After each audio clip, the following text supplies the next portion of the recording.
do have at least 2.5 hours to go. So, but we will get towards the end of the race lots of weekend warriors or walking wounded coming out onto the circuit. There's a car driving around with the bonnet up, covering its windscreen. Would anybody like to guess what badge it's got on the nose?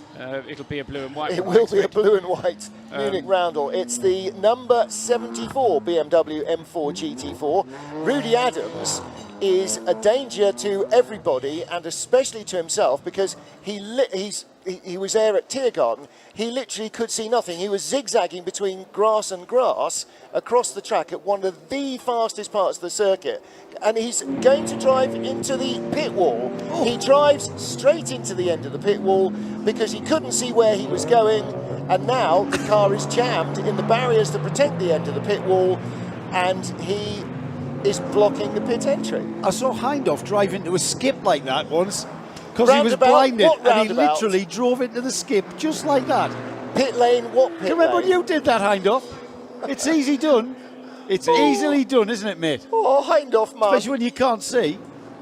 Bonnet up, and the team are just standing there, as you would, with your hand on your head, half going, what have you done? And the other half now can't stop themselves laughing in their fatigue.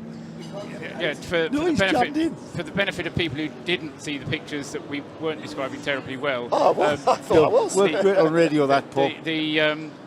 Clearly, we were describing that the bonnet was up, but in his endeavours, unlike because there was a Porsche earlier on that had its bonnet up, yeah, and I think the Porsche, actually, John might actually have an opinion on this. The Porsche's bonnet, when it flips up, gives you much more visibility underneath it if you just slide down the belt. The BMW bonnet, when it flips up, didn't give you any visibility at all. Yeah,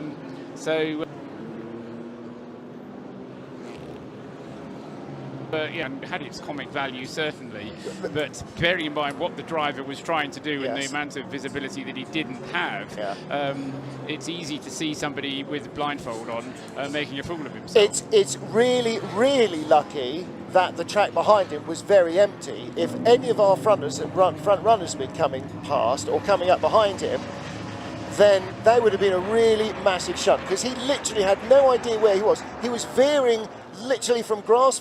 He'd hit the grass on one side, steer, hit the grass on the, steer, I'm off again. It was like ping, ping, ping, ping. We've almost got, between the three of us, we've almost got 100 years of motorsport experience of watching and being there and participating, what have you.